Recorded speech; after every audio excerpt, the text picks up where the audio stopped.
What is going on, guys? In today's video I will show you the new best solo class tier list in Dark and Darker after the new wipe. So this game in general has bunch of fun and overpowered classes to play, and we have a very unique variety to choose from. But the big question is, which classes are actually good for you and the specific activities that you want to do. So I've done a bunch of testing and here are the best classes that you should try out. Let's go to the first S tier class, which is the Bard. A Bard uses music to confuse or entertain crowds of enemies, making them a strong support type of character that excels at distracting enemies. They also can heal their friends and give them temporarily buffs, making them an excellent addition to any team. However, their noisy profession makes them one of the least stealthy classes. But with their amazing buffs, they're even stronger to play by yourself. Bards are pretty tricky to master because of their core gameplay mechanics. This will require for you to plug the correct notes by timing the right mouse button presses. Although if you can overcome these challenges, then you might find yourself a highly effective alternative to other support-based classes. I found the Bard to be rather slow and inconvenient when it comes to changing instruments mid-fight or even playing them. Of course, such perks as the dancing feet and reinforced instrument will help a lot, but they are only decent healers and debuffers, as they can only deal melee damage. It would be best to use Bard alongside the cleric, boosting its clarity stat, which would be much more useful in the group play. But with that said, as you can still do damage while being a support, and the smallest impact for your gameplay comes from the gear that you're wearing, so this is a very powerful class to play for every single content. Bard's pros are that he has very good crowd control, he has very powerful buffs, he has the highest potential luck stat, and lastly, he's a very good swordsman. And for cons, he has low damage bonus. He's very loud, so enemies will be able to hear you much easier, thus having a higher risk to get third-partied. And finally, you will be substantially weaker if you don't utilize your OP buffs. Next up we have the Fighter, which I will place right in the S tier. If you like to fight with your fists, but don't want your stealth to be affected as much as it would be with the Barbarian, then the Fighter class is for you. He is the only class with two starter items, which is a sword and a shield. Not quite as strong damage-wise as the Barbarian, and with lower health, but the Fighter has better agility, so they're more balanced and stronger overall. Which specific Fighter perks and skills you equip will also reflect this balance, as it covers a wide range of playstyles, whether increasing your movement speed, reducing damage taken, or recovering your HP slowly. You can mold the Fighter around your strengths and weaknesses. He's got access to a vast selection of both weapons and armor, which allows you to achieve balance and flexibility. Its dual wielding perk allows you to equip a weapon in each hand, thus increasing his damage output. Alternatively, you can wield a shield for increased defense. Fighter is also one of the few classes who has the ability to heal itself, but this class can be effective only against melee enemies. Overall, the Fighter is a jack of all trades. He is well versed with a multitude of weapons and armaments, so he can hold his own against any class. So then for the pros, he can equip almost every single armor and weapon, and if you use the Weapon Mastery perk, then you can literally equip every single weapon in the game. Then he has as well-rounded attributes. But on the other hand, for cons, he's very gear dependent. He cannot cast any spells, and finally he doesn't have great blocking and parrying, which is a big part of their kit. Blocking is difficult to pull off consistently due to the directional blocking system in the game, so it will take quite some time to get used to.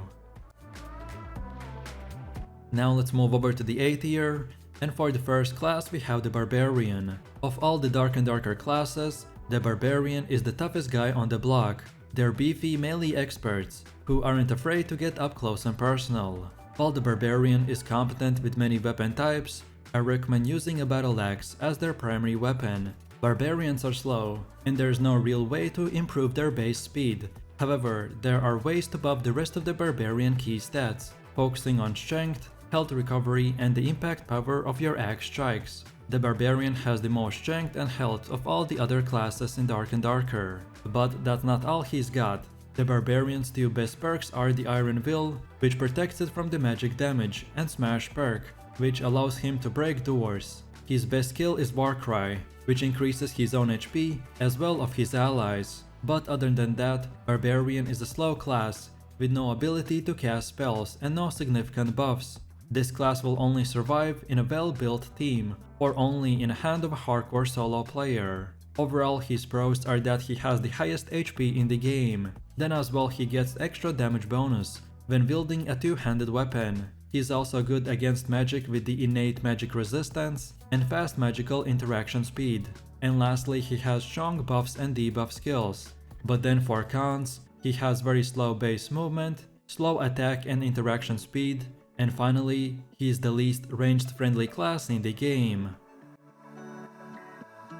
So then for the next A tier class we have the Ranger. He is among the most popular Dark and Darker classes, allowing you to shoot down dangerous enemies at a distance. Their starting weapon is the recurve bow, which is one of the best starting weapons available. They also begin the game with a campfire kit that allows you and the rest of your party to rest and recover.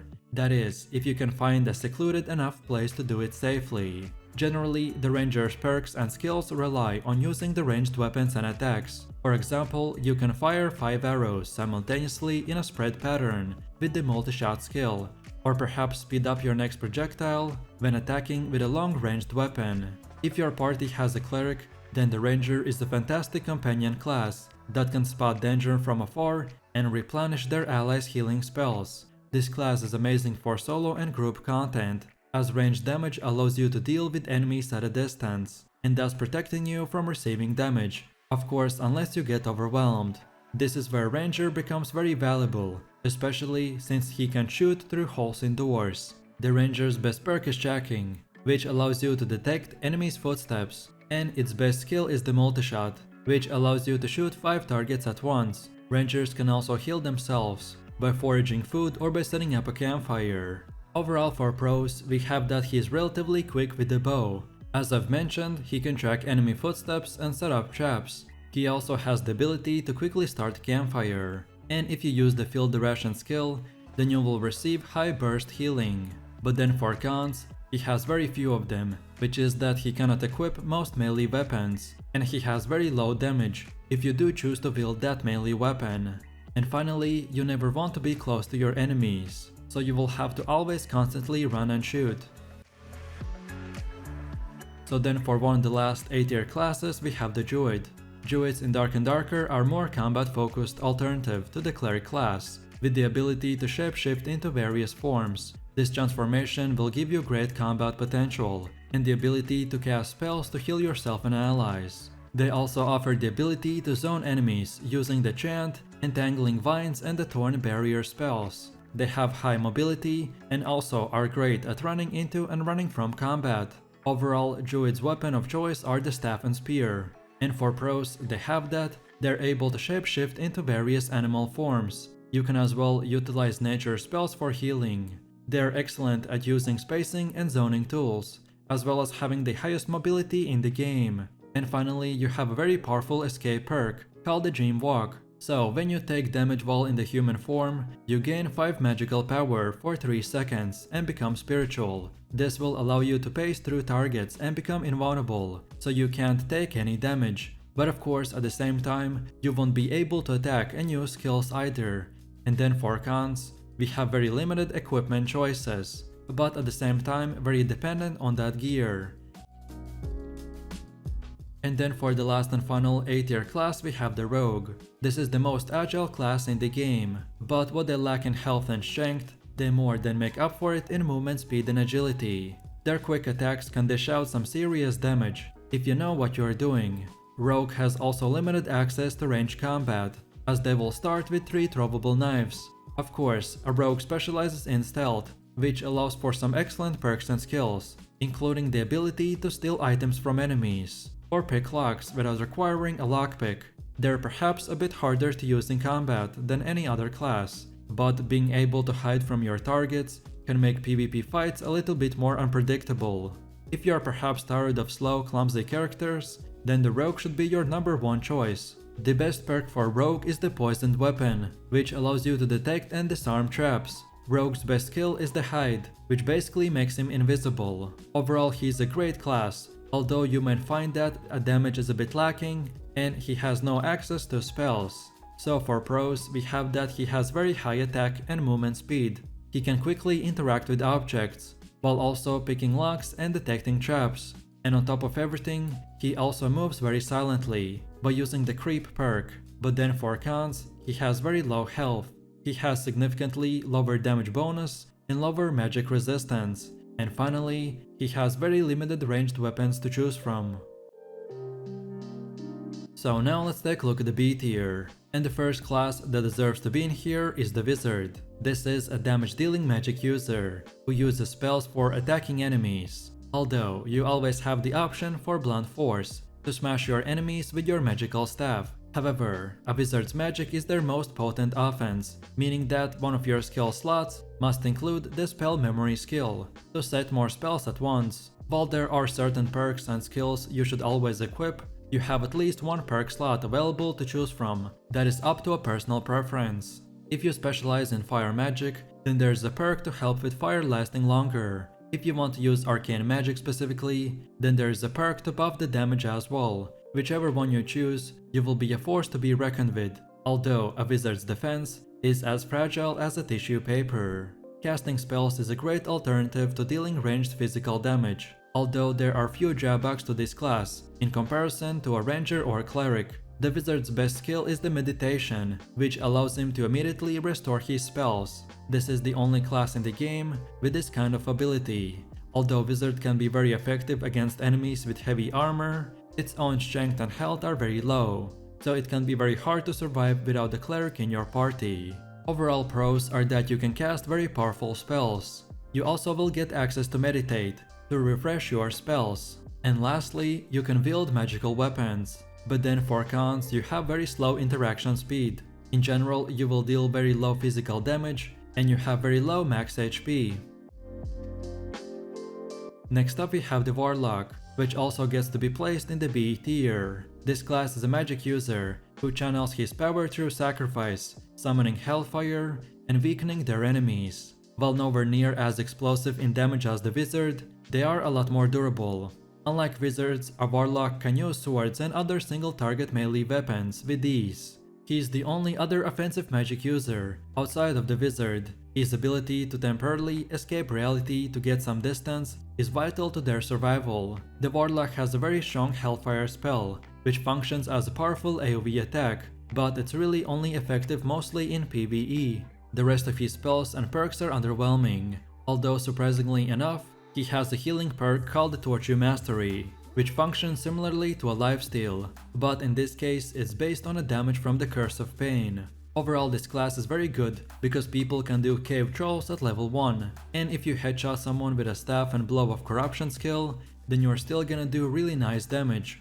And from all the starting classes, by picking this one you will get really nice gear and amazing stats. So for pros, he can cast curses to debilitate enemies. Warlocks also get access to anti-healing, self-healing and multiple physical weapons. You can also do high melee burst damage, and can easily fight every single boss in the game.